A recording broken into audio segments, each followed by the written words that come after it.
இப்போ ஒன்றும் ஒரு ஒரு ஒரு வக்கீல் ஒருத்தர் ஹைகோர்ட்டில், அவர் பேர் நல்ல பேர். அவர் டெய்லி எம்ஜிஆர் சிஎம் ஆனப்பறம் எம்ஜிஆர் கார் போகும்போது பின்னாடி ஸ்கூட்டர் எடுத்து போவார். ஏன்னா எம்ஜிஆர் கார் போச்சுன்னா கொஞ்ச நேரம் டிராஃபிக் கிளியராக இருக்கும். ஓகே. அவர் ஈஸியாக போகலாம். அப்படி தான் போவார்.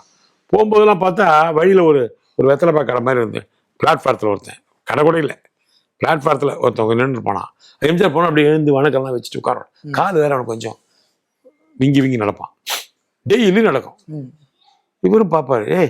இவர் இப்போ கேட்பா, ஏயா எம்ஜிஆர் கண்ணாடி போட்ட காரில் போயிட்டு இருக்காரு, நீ எழுந்து வணக்கம் வைக்கிற, அவர் உன்னை கண்டுக்கவே போகிறதில்ல, நீ எதுக்கு இப்படி பண்ணுறேன்னா, சார் கடவுளை நம்ம கும்பிட்றோம், அவர் நம்மளை பார்க்குறது அவரோட இஷ்டம் அப்படின்னு வானான்.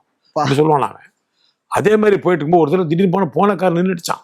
திரும்பி வருதான் காரு வந்து எம்ஜிஆர் இறங்கிட்டார். இறங்கி நேரம் அவங்ககிட்ட போய், நீ எதுக்கு டெய்லி போகும் வணக்கம் வைக்கிற, அதெல்லாம் நம்ம பண்ணாதுந்தா ஒரு கட்டு பணம் கொடுத்தாராம். ஒரு வெத்தலைப்பா கடை வச்சு பழச்சிக்கோ, சிகரெட் மட்டும் வைக்கக்கூடாது அப்படின்ட்டு போனாராம்.